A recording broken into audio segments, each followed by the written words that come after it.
aminin ko sa'yo, nakakausap ko rin si Boss Mark, Silver Boys. Tatanong-tanong lang ako sa kanya. May isang beses tinanong ko siya, Kuya, bakit mo naman binabash ang Casimero Brothers? Which is, kahit pagbalik-balik natin ng mundo, may naitulong din naman kahit paano sa iyo ang Casimero Brothers. For the vlogs daw, ganon. So una sa mga nagbabagang balita na as per multiple sources na nag-uwi di umano ng almost 4.7 million si Casimero kontra Kyan Osa kay Cam Ida. At ngayong December naman ay tumataginting na 7 million pesos para sa pangalawang laban. So kikita siya ng higit 12 million sa loob ng 3 buwan lang at labas pa nito ang sponsorship.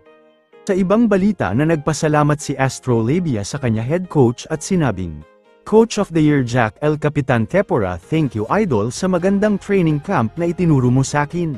Ayon sa mga fans na fast learner si Acero dahil kung ang kanyang trainer ay isang beses lang tumuwad ng mabody shot ay nilampasan niya at ginawang 5. Meanwhile ay may magandang update si Casimero para sa mga solid supporters dahil sa latest post ay ibinahagi niya ang isang video na kung saan ay makikita na parang may pinaplanong laban sila ng kanyang Japanese promoter na tumutugma sa pasilip ni Mark Alesna na di umano venue sa susunod na laban ni Cuadro Alas. Plano ang Diyos sa kanila sa magkapatid? Tama. Plano ang Diyos sa kanila na siguro talagang matalo sila ngayon. Hindi naman, sa boxing kasi sports yan eh. Parang sa basketball lang din. Hindi lagi panalo. Dapat marunong ka rin tumanggap ng talo. Para magising sila. Unahan lang naman sa boxing. Pag tinamaan ka, wala. Para mag-bash kayo ng lalo. O, di ba? Pag natalo ang magkakapatid, or si Casimero, mas lalo kayo magbabash. Maybe, that's God's will. Tama. Diba? Plano ng Diyos yun na matalo si Casimero kasi nga may mas malaking plano ang Diyos. Kayo ba, ini-expect nyo na si Silver Boys ang maglalatag ng kaso? Pero may si Silver Boys na kailangan magpapagod. Na siya na mismo ang gagamitin yung sarili niya. Eh nung araw, gumagamit siya ng mga tao, ng grupo. Para actually, Kuya, aminin ko sa'yo, nakakausap ko rin si Boss Mark, Silver Boys. Tatanong-tanong lang ako sa kanya. May isang beses tinanong ko siya, Kuya, bakit mo naman binabash ang Casimero Brothers? Which is, kahit pagbalik-balik natin ng mundo, may naitulong din naman kahit paano sa iyo ang Casimero Brothers. For the vlogs daw, ganon. Ewan ko ba? Siguro, for the vlogs nga. Pero, iba yung tama sa Casimero eh. Iba yung dating sa'yo, no? Kumbaga sa boxing, below the belt. Kumbaga sa basketball, intentional foul. Oo, technical. Kasi kuyang, di ba? Sa mga pass, dati Casimero, kasama niya lagi si Silver Boys. Sa Amerika, di ba kuyang? Yung bago yung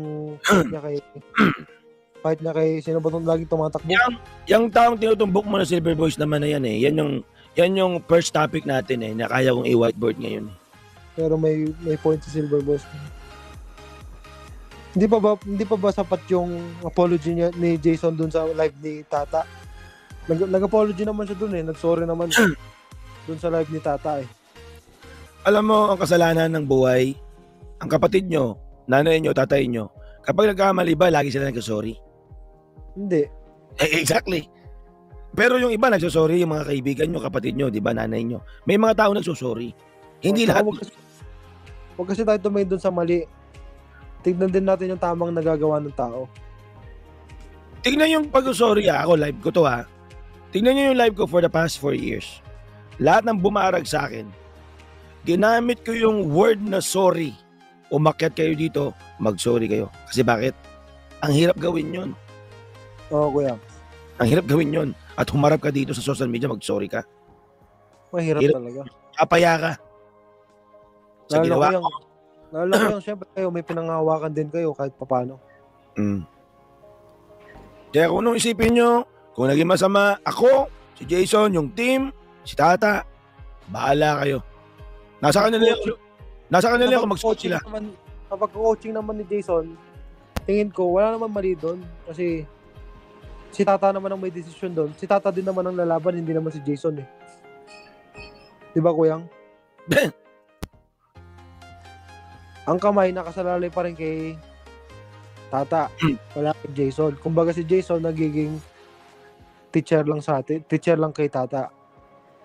At saka ito pa isa, pansinin nyo ang buhay ng magkapatid. Sa atin sa atin, sa social media, lalo-lalo sa inyo.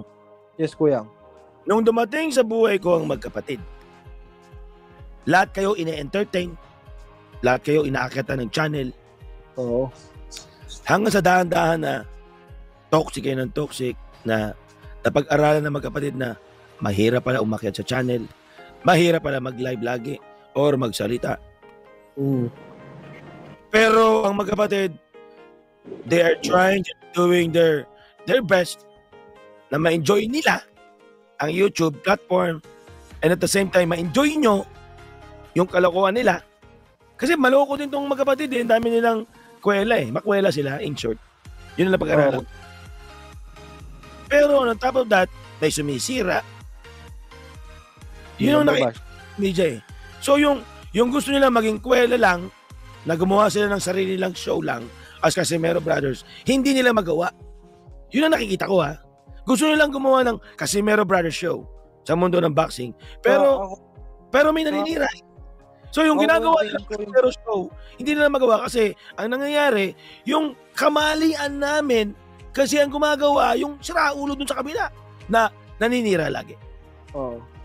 Tsaka kuya, tingin ko lang si kay Tata, kaya nagiging coach niya si Jason kasi ayaw niya rin na kalimutan yung kapatid niya. Siguro yung mga may kapatid na lalaki. Nagsuntukan na nga yan, nagkasakitan na nga, di ba? Eh bakit hindi may kapatid na lalaki naiintindihan si Tata. Pero yung mga wala silang, hindi nila maintindihan. Isipin mo, nasa Casimero world ako, tayo. Tawagan ko si Tata, si Jason, ayaw nang umakyat yan, laking iwas na yan. Nung araw pa.